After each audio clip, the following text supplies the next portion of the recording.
पाकिस्तान ने अमरीकी महकमे खारिजा की जारी करदा इंसानी हुकूक से मुतालिक रिपोर्ट मुस्तरद कर दी है। तर्जुमान दफ्तर खारिजा ने कहा कि रिपोर्ट के मंदरजात गैर मुनसिफाना, गलत मालूमात पर मबनी और ज़मीनी हकाइक से बिल्कुल हटकर हैं। इन रिपोर्ट पाकिस्तान ने अमरीकी महकमा खारिजा की जारी करदा इंसानी हुकूक से मुतालिक रिपोर्ट को मुस्तरद कर दिया है। दफ्तर खारिजा की जानिब से जारी बयान में कहा गया है कि रिपोर्ट के मंदरजात गैर मुनसिफाना और गलत मालूमात पर मबनी है और ज़मीनी हकाइक से बिल्कुल हट कर है। और ये मैं बताता चलूं कि I am one of the founder members of the HRCP और ये एशिया की कम से कम मोस्ट इम्पोर्टेंट जो ह्यूमन राइट्स ऑर्गेनाइजेशन उनमें से एक है। तो उन्होंने ये कहा कि ये बड़ी ही कॉम्प्रिहेंसिव रिपोर्ट है और तमाम हुकूमतों ने इस तरह की रिपोर्ट्स को नज़रअंदाज किया है और पाकिस्तान इंसानी हुकूक के हवाले से बैनुल अक़वामी बरादरी से किए गए अपने वादों की पासदारी नहीं करता। In a recent report mandated by the US law, the spotlight has been turned on Pakistan, revealing a shocking truth about its human rights violations. The report serves a documentation of human rights and worker rights in nearly 200 countries and territories. Pakistan faces numerous human rights challenges, including extrajuvenile killing, enforced disappearances, and arbitrary detentions. The government's failure to take the effective measure to tackle these abuses has led to criticism from international community, including the US. The reports also highlighted other concerning issues in Pakistan, such as unlawful civilian deaths and enforced disappearances. और खबर देंगे आपको, पाकिस्तान ने अमरीकी महकमा खारजा की इंसानी हुकूक से मुतालिक रिपोर्ट मुस्तरद कर दी है। राजा मोहसिन एजाज से मजीद तफसीलात जानते हैं। बताइए राजा मोहसिन, क्या मौक़िफ़ अपनाया गया पाकिस्तान की जानिब से? देखिए, पाकिस्तान ने अमरीकी महकमा खारजा की तरफ से जारी करदा इंसानी हुकूक 2023 कंट्री रिपोर्ट को वाज़ेह तौर पर मुस्तरद किया है और ये कहा गया है तर्जुमान दफ्तर खारजा मुमताज़ ज़हरा बलोच की जानिब से कि रिपोर्ट के मंदरजात गैर मुनसिफाना है और इसके मंदरजात गलत मालूमात पर मबनी और ज़मीनी हकाइक से बिल्कुल हटकर हैं। इसके साथ साथ ये भी कहा गया है कि अमरीकी महकमा खारजा की इस तरह की गैर मनकूला रिपोर्ट्स की जो तैयारी होती है वो उसमें जो है वो मारूफियत का फकदान है और इस साल की रिपोर्ट में एक बार फिर इंसानी हुकूक की बैनुल अक़वामी एजेंडे की मारूफियत की कमी और सियासत वाज़ेह तौर पर इसमें नुमाया है। ये रिपोर्ट वाज़ेह तौर पर दोहरे मयार को जाहिर करती है और ये जय हिंद दोस्तों, स्वागत है आपका हिंदुस्तान वन में। तो दोस्तों, अमेरिका ने मंगलवार को मानवाधिकार से जुड़ी एक रिपोर्ट जारी की है। इस रिपोर्ट में पाकिस्तान में मानवाधिकारों के हनन पर हमला बोला गया। रिपोर्ट में कहा गया है कि पाकिस्तान में कुछ महत्वपूर्ण मानव अधिकार मुद्दे देखे जा रहे हैं, जिसमें न्यायतर, हत्या, जबरन गायब करना और मनमाने ढंग से हिरासत में रखने समेत कई अन्य मुद्दे शामिल हैं। रिपोर्ट में शहबाज सरकार को लताड़ लगाते हुए कहा गया है कि शायद ही पाकिस्तान ने कभी इन अधिकारियों की पहचान करने और इन्हें दंडित करने के लिए विश्वसनीय कदम उठाए हैं। अमेरिका ने मंगलवार को 2023 की कंट्री रिपोर्ट और ह्यूमन राइट्स प्रैक्टिस रिपोर्ट जारी की, जिसमें विभिन्न देश में मानवाधिकारों के हनन का पर प्रकाश डाला गया है। अमेरिका विदेश विभाग ने कहा कि मानवाधिकार के प्रति सम्मान को बढ़ावा देने और मौलिक स्वतंत्रता की रक्षा करने हमारे देश के केंद्र में है।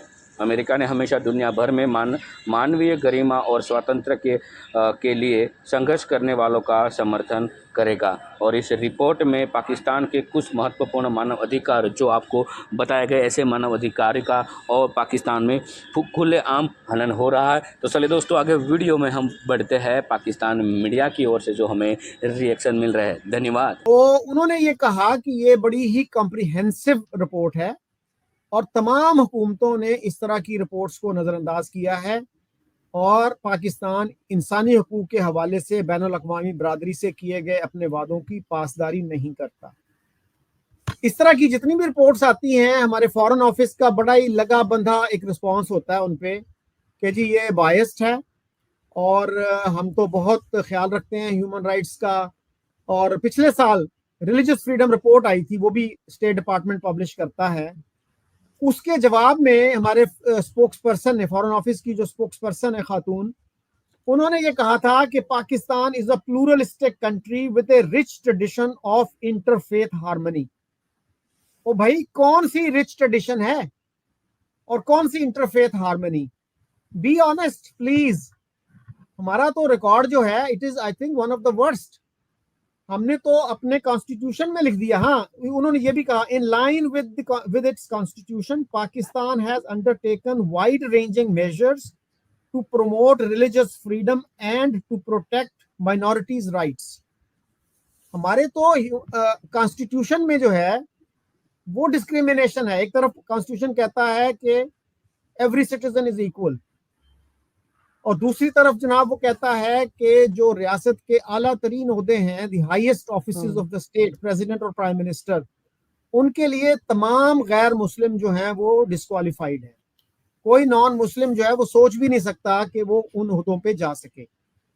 अगर ये कॉन्स्टिट्यूशन में ना भी लिखा हो फिर भी बहुत मुश्किल है, इंतहाई मुश्किल है कि कोई नॉन मुस्लिम इन ओहदों तक पहुंच सके। लेकिन हमारी इनसिक्योरिटी इतनी है कि हमें आइन में लिखना पड़ा, और उसकी वजह से पाकिस्तान के जो डिप्लोमेट्स हैं, जो पब्लिसिस्ट्स हैं, उनको बड़ी दिक्कत आती है इंटरनेशनल लेवल पे इसको डिफेंड करने में। कैसे डिफेंड करेंगे आप in this day and age? अब हम हिंदू राष्ट्र कहते हैं इंडिया में, अब तक जो है वो तो अपने आइन में एक तरमीम नहीं कर सके कि जी जो आला तरीन ओहदे हैं स्टेट के, उनके लिए हिंदू होना जरूरी है। अब प्रेसिडेंट का देख लीजिए, कितने प्रेसिडेंट्स जो हैं मुसलमान हुए हैं। इवन प्राइम मिनिस्टर, 2 दफा प्राइम मिनिस्टर जो बने, Manmohan Singh, he was a Sikh. पहले तो हम ये कह देते थे ओ सदर का ओहदा तो ऐसे ही नुमाइशी सा होता है, कोई बात नहीं। वो भाई प्राइम मिनिस्टर भी वो रहा, तो फिर कहते हैं वो तो एक्सीडेंटल प्राइम मिनिस्टर था। भाई आपने मानना नहीं है, आप बना दो ना किसी को एक्सीडेंटल प्राइम मिनिस्टर, किसी हिंदू को, किसी क्रिश्चियन को, किसी को प्रेसिडेंट बना दो, चाहे वो नुमाइशी ओहदा ही है। हमारे यहाँ तो एक अहमदी को स्टेशन मास्टर बना के भेजा गया था चीचावतली में, 80s की बात है, तो वहां पे हड़ताल हो गई थी।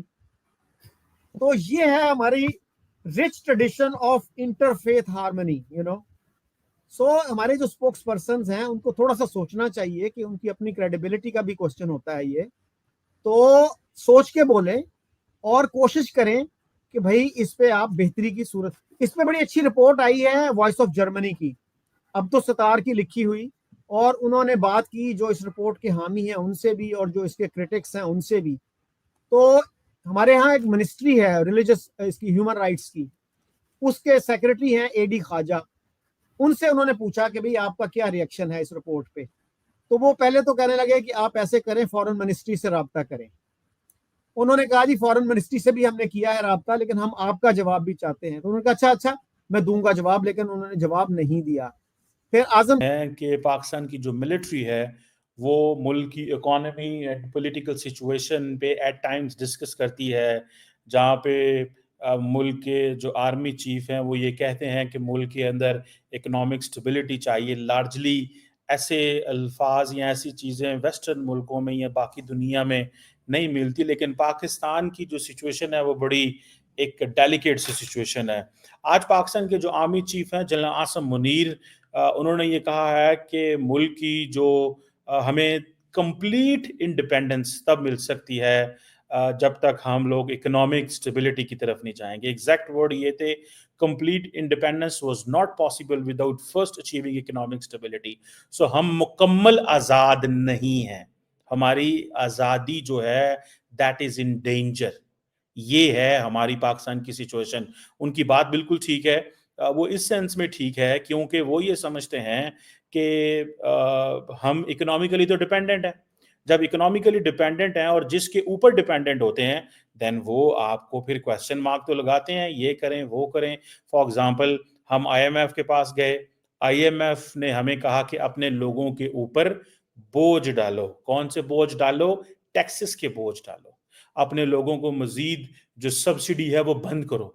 जब आप सब्सिडी बंद करेंगे, जब आप अपने लोगों को टैक्सेस ज़्यादा डालेंगे, तो हालात तो ख़राब होंगे।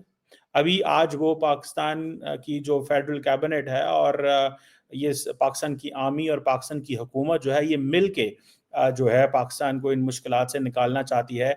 आज वो एक